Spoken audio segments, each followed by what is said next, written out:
Here we go, chaps. The Emaxx is back in the workshop. It's on the stand. It does fit just. But yeah, this truck is absolutely minging after going in the pond. So the wheels on this were ridiculously tight, to be fair. So I've just had to use, I'd normally use the same tool for this as for my Summit, but it was far too tight, and the tool for the Summit is plastic. There you go. Let's get the body clips on. Now on the back of this, the clips go the opposite way to the front. Oops, one's flown off. Basically because when I knackered up the body posts on the Emaxx, the only ones I could get in replacement were, pardon me, were T-Max ones. And the T-Max one, the holes in a different side. Instead of it going that way, they go this way. Right, here we go. Let's see if we can get this shell off.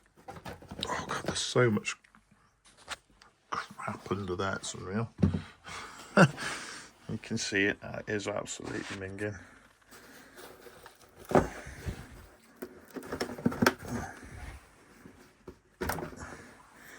Body shell is so grunty, it's unreal.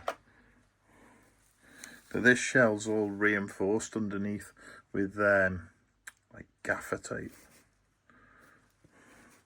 So we're just going to put this on my Traxxas. This is a Traxxas pit mat I've got it on.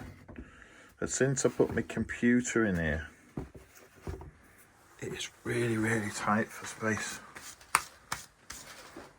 So yeah, you can see it's actually not in that bad a condition, considering if you've watched the videos how deep the water was. I do have a a cover for this car, which goes on with Velcro on the bottom, which keeps a lot of the crud out. But to be honest, since I've gone brushless, I've not really used it because you're worrying a bit. But is it going to get too hot? Sometimes trying to do stuff and film is fiddly, and we're not trying to say any naughty words. There we go. That can go on the pit mat. I must admit, this pit mat, the one good thing about it is it's got these little, like, I don't know whether you can tell, but it's got like indents in it, and they're really good for putting bits in there that you don't want to lose, you know, like body clips and that type of stuff.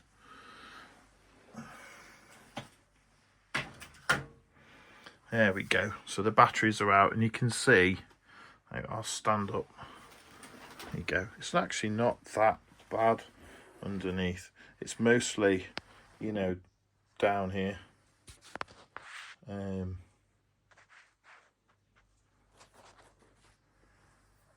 It's because the water was full of mud and bits of grass and stuff. Now the body shell, my daughter's currently in the bath, so once she gets out, I'll just give that a good blast in the shower. Now then, just get my wrench. Here we go. Ooh. We're having to use a normal 17mm socket wrench. Oh, here we go. I cheated.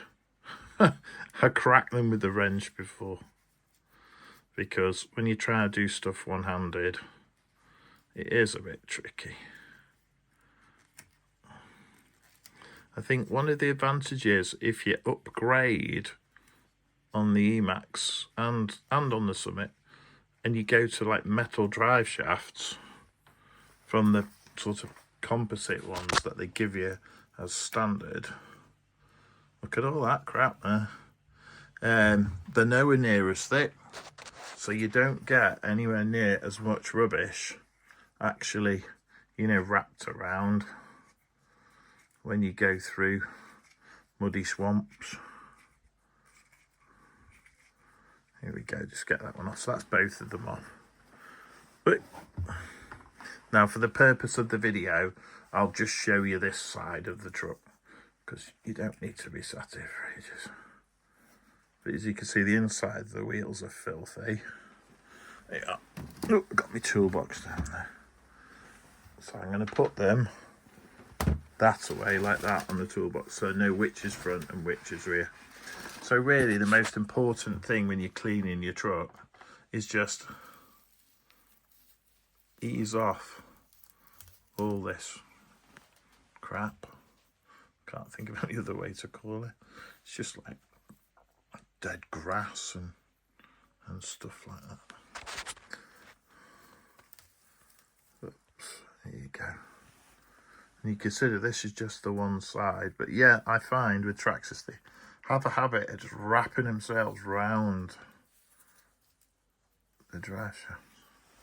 I think if you have the metal drive shafts which are thinner, you're going to get a lot less crud wrapped around there. Now I do have an air compressor, you can just about see it down there, but I wouldn't use it on video because it's ridiculously noisy.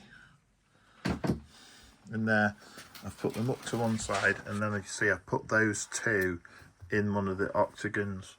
But this is really handy. This is a genuine Traxxas stand, one of the new aluminium ones. So it's even got matted around the wheelie bar and everywhere. But this really is probably about as, you know, about as far as I go really on cleaning, because it's not a shelf queen. It's going to get covered in CRAP when you use it, in case any kids are watching. Another thing that's quite handy.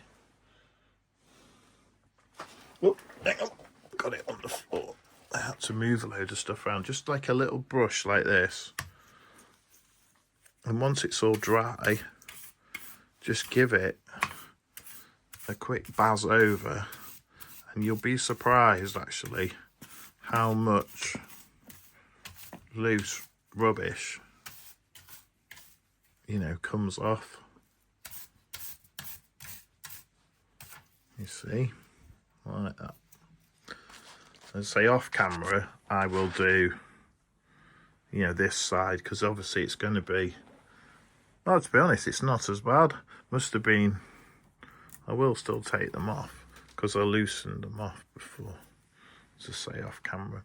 But as I say, really, considering all the muck it went through, I don't think it's actually in that bad a condition. And you get bits of sand and stuff. But I find you're always best waiting for it to dry.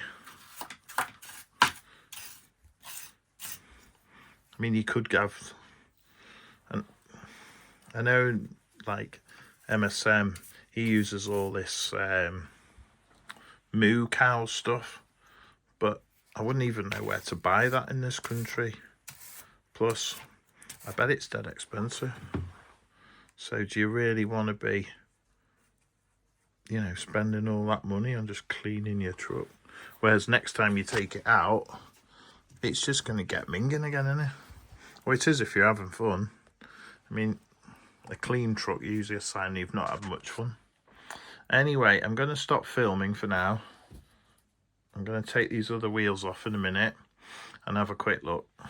And then later, or maybe tomorrow, I'll shower off the shell. But this shell's been really good. And one thing I have done to this shell is, if you've seen my channel a lot, I bought some black rubber tubing which came pre-split, and I just pushed it all onto the edge, onto the edge of the shell all the way around, and then glued it with I think it wasn't epoxy resin, I think it was I can't remember now. Oh, it's Yoo-hoo, loads of Yoo-hoo. And what that does is it stops the shell from splitting, because these shells have a nasty habit. Don't know whether you can see it on the back here, but they have a habit of splitting up here quite often. So if you put this stuff on, it stops that happening, because Traxxas shells, one, are quite expensive, and two, in the UK they're actually quite hard to buy. So you've got to look after them, haven't you?